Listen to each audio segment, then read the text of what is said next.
ගෞරවනීය ස්වාමීන් වහන්සේ කෙනෙක් ධර්ම මාර්ගයේ පිළිවෙත් පුරලා සෝවාන් වුණොත් සෝවාන් වුණා කියලා ඒ කෙනා දැනගන්නේ කොහොමද? හොඳ ප්‍රශ්නයක්. මේ අහගන්න අම්මා. මෙන්න. දැන් හැබැයි දෙන්නෙක් විතර අහක බලාගෙන ඉන්නේ. බලාගන්න. සෝවාන් වෙනකොට ඇති වෙනව මොකද්ද? සෝවාන් මාර්ග චිත්ත වීතිය. පරිකර්ම, උපචාර, අනුලෝම, ගෝත්‍ර වූ මාර්ගසිත, ඵලසිත දෙකක් හෝ තුනක් භවාංගසිත. මේක දිනන මොකද්ද? සෝවාන් මාර්ග චිත්ත වීතිය. සෝවාන් මාර්ග චිත්ත වීතිය පහළ වීමත් සමගම ඊළඟ චිත්ත වීති ප්‍රත්‍යවේක්ෂා චිත්ත වීති පහක් පහළ වෙනවා. මොනවද? මාර්ගසිත ප්‍රත්‍යවේක්ෂා කරයි, ඵලසිත ප්‍රත්‍යවේක්ෂා කරයි, ගෝත්‍ර භූසිත ප්‍රත්‍යවේක්ෂා කරයි, නැසුණු කෙලෙස් ප්‍රත්‍යවේක්ෂා කරයි, ඉතිරි කෙලෙස් ප්‍රත්‍යවේක්ෂා කරයි. ප්‍රත්‍යවේක්ෂා කරයි කියන්නේ මොකද්ද? නුවණින් විමසා බැලේ. බලයි නෙමෙයි බැලේ.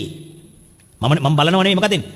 නුවණින් විමසා බැලීමට සඳහා චිත්ත වීති පහක් පහළ වෙනවා. ආනයි. එහෙනම් මොකද වෙන්නේ? එයාටම අවබෝධයක් එනවා මොකද්ද? මට මාර්ගසිත ඉපදුනා, සක්කාය දිට්ඨිය දුරු වුණා, නැසුණු කෙලෙස් මේවා, ඉතිරි කෙලෙස් මේවා. එතකොට මතක තියාගන්න ඕන, එයාට අල්ලපු ගෙදර එක්කෙනාගෙන් අහන්න ඕනේ නැහැ මොකද්ද?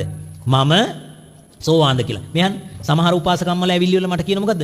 ස්වාමීන් වහන්සේ මම සෝවාන් වෙලා ඇති. ඒ කියන්නේ මොකද්ද? සෝවාන් වෙලා නැති. කතාව තේරෙනවද? ඒ කියන්නේ උන්දටම විචිකිච්ඡාව තියෙනවා නම් උන්ද වෙලා නැහැ කියලා. අපි සමහර උපාසකම්මලා සහතිකේ අරගෙන ඇවිල්ලා මට කියලා සීල් එක ගස ගන්න එනවා. හරිද? ඒ කියන්නේ ස්වාමීන් වහන්සේ මං සෝවාන් වෙලාද? දැන් ඒක දන්නේ නැතුව මං දන්නේ කොහොමද? ඒ කියන්නේ ලංකාවේ වෙලා තියෙන්නේ මොකද්ද?